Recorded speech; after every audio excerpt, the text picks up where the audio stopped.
Alrighty guys, what is going on? David Productions 345 here. You guys see it, it's a nice day outside. We got Raven here in the background.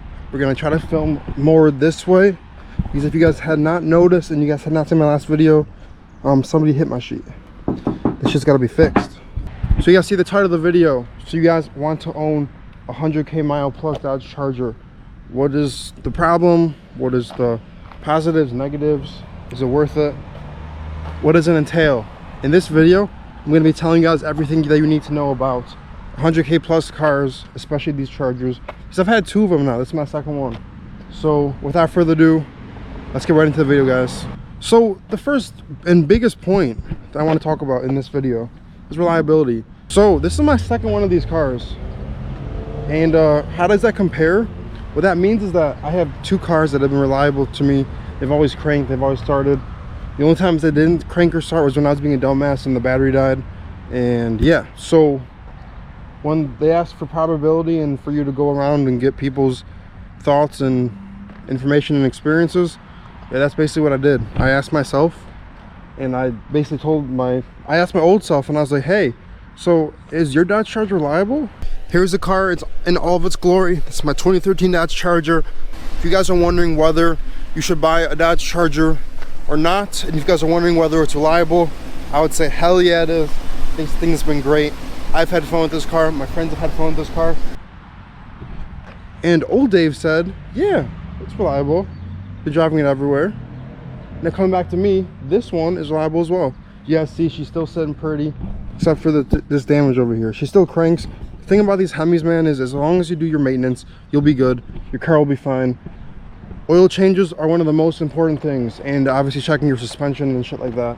But the engine is the most important thing, in my opinion, for these vehicles. And when you have the lifter tick or anything like that, that's one of the issues that you gotta fix right away, or else you're gonna have more issues. So again, if you guys are wondering whether these cars are 100k mile, once it hits it, it's a problem. This is my second one of these things.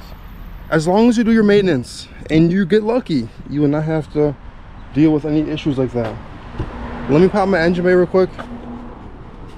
But guys, it's just like, I've taken this car on trips. I've taken my other one on trips. This car went to Maryland and back. I'm from New York, so that's like 8 hours each way, 400-ish miles each way. It was fine.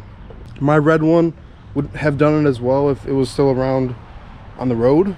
But like, yeah, we're using her as parts for this one. So they've been reliable to me, man. I feel like these cars in general, just as long as you keep up on maintenance, man, like cleaning out your oil, getting a catch can, so when you do an oil change, you change this as well, you empty the fluid and shit. I gotta do that again when I do my oil change coming up. Obviously cleaning your intake, doing spark plugs, I gotta do those next. Thermostat is a big one on these cars, making sure your cooling fans are running fine too. Keeping the car cool is important for Hemis because the heat soak, they're hot, they're big ass engines, so obviously doing all that. Also, it's cool because you have these cup holders here, so when you work on your Hemi, you know, you can just keep your drink here and it's fine. Look at that, it's made for that. So reliability wise, it's been perfect, guys. Like, I haven't had any problems, knock on wood, with this car. So that red one that I've owned for 4 years, technically it's because I still own it. The biggest problems I had were like random things, like there weren't even big issues. Like the one time I had a fan that was smoking, and I was just like, yo, like I was just chilling, and all of a sudden I looked down on my engine bay, I smelled something burning. I'm like, yo, my shit's on fire, my temps rise, and I'm like, this is the start. And after that, my car had some weird issues where every once in a while the fans sound like they were not kicking on, and the car would overheat, get up to like 230, 240, and I'm like, yo, it's gotta chill out. This car has to chill out, man. Everybody chill. But reliability wise, this car's been fine. Everyone's scared of 100k miles. They're like, oh my gosh, you hit 100k. The reason everybody's scared of 100k miles, I'm pretty sure, is the resale value of cars. My thing is this: if you are buying a car for yourself and you don't really care about selling it down the road, why are you worried about that? You shouldn't be worried about how much it's worth. If you don't care about that, screw it, just buy it, whatever, just buy it anyways.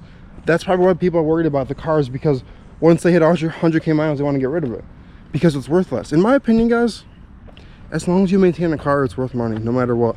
The The miles, yeah, higher miles are frowned upon, obviously.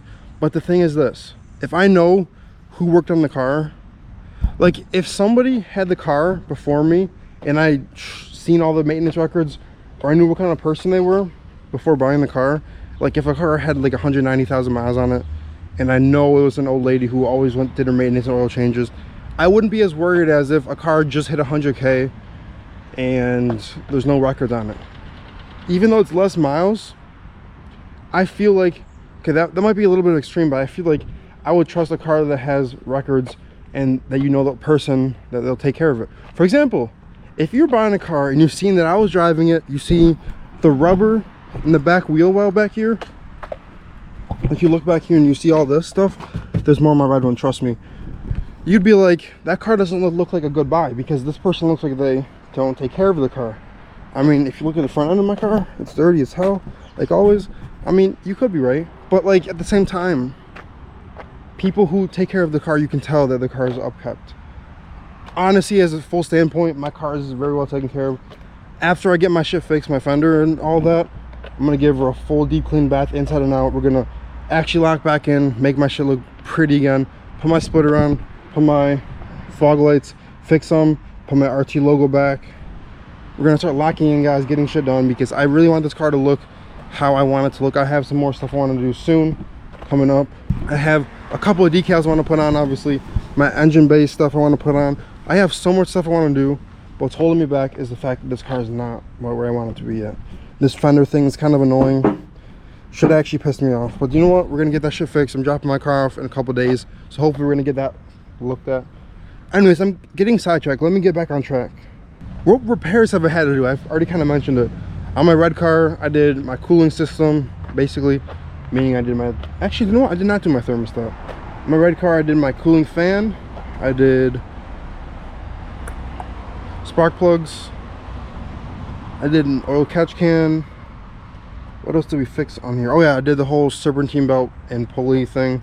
I did 2 new idlers, tensioner, shit like that.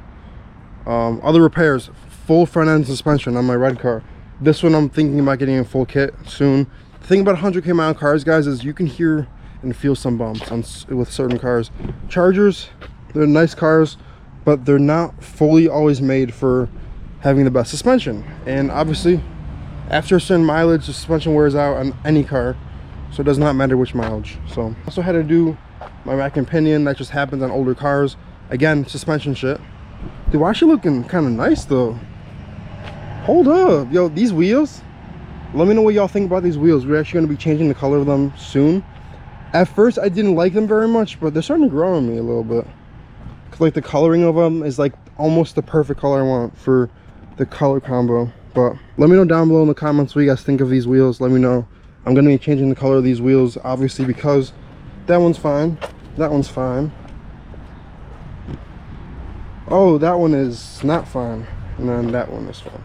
So obviously the damn accident messed my shit up and took some paint off, you guys can see. So yeah, that's the problem. We're going to be changing the color of this. So cost of ownership, basically for me, it's been a lot cheaper, besides all the body work I had to do every once in a while, just because I do my own work. So if I have a suspension problem, do all that shit myself, save a bunch of labor. I can basically right now do a bunch of suspension stuff, shit like that. Axles, it's part of the suspension. I have not done any body work. I've thrown panels on, like I put bumpers on before, fenders. They haven't been perfect. Like I remember one of the times when I was putting my red fender on, the last time my red car had a problem, I could not get the alignment here to be perfect. It was all right, but it did not look great. So body work is still something to be worked on, but like cost of ownership for me has basically been mostly gas, occasional parts, mostly gas, gas. It's all been mostly gas. And body work. Can't forget about that. But guys, she's a pretty car. I love this car. She's sexy. She's black on red. Top of the interior. Got all my camera stuff there. I'm gonna show you guys the back. It might be easier to see. Red interior. Got the cool wheels. I actually kind of like the way these wheels look because the center caps match the red brakes. But I mean, guys, I feel like a lot of people just don't know that 100K cars are fine as long as you maintain them. Like, people just get the stereotype of, oh, it's 100K plus miles, it's cooked. Not always. Your local takeover person, yeah, their shit is definitely cooked. But like, my car, she's doing all right. Just gotta check the rust, man. Rust is important as well, because if a car has a lot of miles on it, the mechanical side could be fine, but it could be rusting out. Examples, there could be like rust in the door jambs, shit like that. Luckily, I don't have any rust there. Also, rust can form on the trunk. Basically, I almost could not pop my trunk for a second. Rust could form here. Guys, also look at that. My springs are wearing out. Look at that. The trunk used to open up on its own, like fully up. You see how it's kind of slowly doing that? It's because the springs are wearing out. Guys, this car's getting old. This is an 11-year-old car, and I'm still driving her like she's brand new. So it's all relative, in my opinion. It's just like everything is relative depending on how you take care of it. That's about anything, like cars, people, like even yourself. If you take good care of yourself and keep yourself in good shape, you could be older, but you still could be in good shape. Like a lot of people who are 80s, they move around like they're like 50s or 60s because they take care of themselves. Rattles and wear, basically. So suspension stuff, clunking, going over bumps, certain speed, wheel bearings, yes, that stuff will all go out. That has a lot to do with suspension on an older car, because as they get older, the suspension gets worn down. That's just how it is. There's nothing you can really do about it. So I don't know, guys. For me personally, I feel like that's just how it is. Like, you can't really go wrong. I'm just making sure I get a photo of this before it gets too dark. All right, so another thing I want to mention is interior. So door panels and shit can start wearing out because higher miles. A lot of cars have, if you can see, the wrinkle marks in the leather here. When you get in, all the leather might be messed up, or the dash might start coming up like that. You guys can hear that. Seat is squeaking a little bit. It is what it is. It's just how it happens. So higher mileage car equals more squeaks, more rattles, more clunks. But you know what? I've gotten used to it. Also, it's kind of funny. A lot of cars, actually, my other one did it too. When you open the door, the hinges made a weird sound. It's just after a while, they just start wearing out. Again, it's just how it is. So if you're okay with that, if you're okay with everything not being perfect, like maybe your paint as well is not perfect, or maybe you have some dents or dings or whatever. For me, I got so mad I punched this. No, I'm kidding. Like, look, little scratches here and there might irk some people. Like this one right here, don't know how the hell this happened. It looked like someone keyed my shit. But honestly, guys, at a certain point, I stopped caring like about everything like that, because dude, it's materialistic, man. I don't want to be materialistic. I love my car to death, but at the same time, it's not a be all end all type of thing. So scratches, dings, bug marks, whatever, it's just how it is, man. Now that is different because it's a whole ass dent. It's funny because some people didn't notice because it's black. Like, you can look from here, only way to see it is when you see the light reflecting off of it, because the rest of the car is smooth and uniform. But we're gonna get this shit fixed. The same people who did my red car are doing this one, so I'm very happy. It's just gonna look crispy again. We're gonna get everything sorted out, and I'm very excited for that. So let's move on to one of my last points I want to talk about before this video is 40 minutes. Stuff you'll need to do, basically the same shit I was talking about. Oil changes, making sure you have enough money for gas.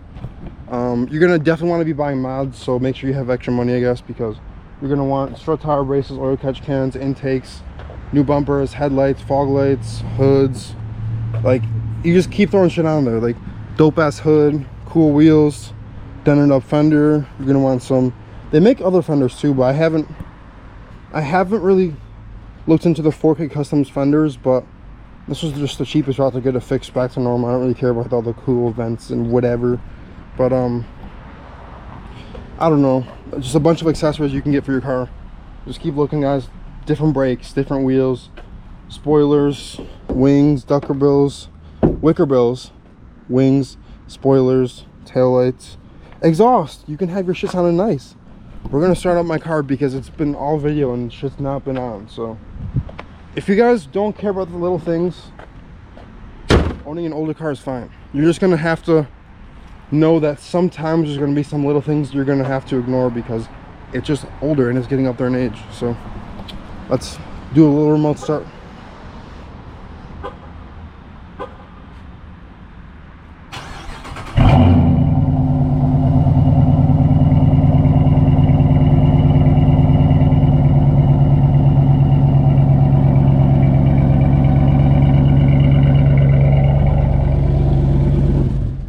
You know, my thing is, if you're having a bad day, just start up your car, man. It makes your day just automatically get better. Just hearing the sound of a V8 is so therapeutic. It's so lovely. And yeah, you're gonna just be needing to buy tires. Just make sure to have a good tire shop around you or a good mechanic who can help you just throw on tires, because you're gonna be burning them. You're gonna be roasting them out. That's just what it is. Only thing is the 100K plus miles. Don't blow up your differential, please, because that shit, it's not cheap. But then if you do, you can upgrade and get a limited slip if you have a regular RT. So a win is a win, I guess. Guys, it's just these cars have a lot of aftermarket support and you can get a lot of stuff for them. So buying one that has higher miles equals more savings, which also means you can put more money into mods. So it's a win-win. Now, if you're one of those people who only buy cars because they're worth a lot of money, you should not be watching this video. I'm sorry. It just, the cars that are 100K plus miles, the value goes down. That's just how it is. Me personally, I'm a person who drives my cars, so yeah, this car's been driven. And when I say that, this car is at like 126,000 miles. When I bought it, it had 114. That was about 6 months ago. So yeah, look at the mileage. We be going too many places. Despite all the clunks and rattles and whatever, I'm still in love with this car. So you guys see that happiness comes from within. Somebody seeing this car, like I remember when I had my red car, they're like, this car looks brand new, because when I got it done from the paint shop that's actually gonna do this, it looked brand new. The whole front end of my car was back together. And guys, looking at a car coming from a person, like from a normal person who's not a car person, that see a clean Charger, they can't tell you what year it is because it just looks clean. Like if you're that worried about how many miles, like people cannot tell your car has high miles unless the shows, like unless there's signs of it. If it was rust, obviously they'll be able to tell that it's higher mileage and it's older. But like, it's funny because Dodge has a lot of Chargers out there, a bunch of different generations, 11 to 14. If you look at them, they look like the newer ones. The side profile is basically the same. So I mean, I could be in a 2011 and people would think it's a 2022. That's how it is. So to sum up this video before I go, before this camera dies and I overheat, if you can do your own work, or you know somebody who can do the work for you and whatever, don't be scared to buy a higher mileage car. As long as you have spare parts, have another car even if you're worried. Guys, this is my only car that I have. The problem with that is when I need to fix this car, I don't have another one, so I gotta find rides, which sucks. I gotta buy another one. Project car maybe? Caliber SRT 4? But yeah, it just, I've driven hours and hours away, and I trusted the startup. I mean, okay, I can't even lie, I do have a jump box in the back of my car just in case, but you know, this is just for comfort. And yes, I'll have all these tools back here too.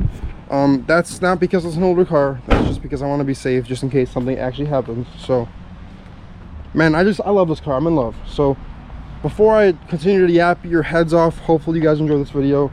Shout out to Raven again. She's gonna be getting fixed very soon. Very excited to get her back and finally fix her up, put all the mods I want to put on her. And without further ado, guys, hopefully you guys enjoyed this video. Hopefully you guys found it informational and entertaining. And without further ado, me and Raven will catch you guys in the next video. Hopefully she should be fixed by then. Thank you guys for watching. Love you all. Bye.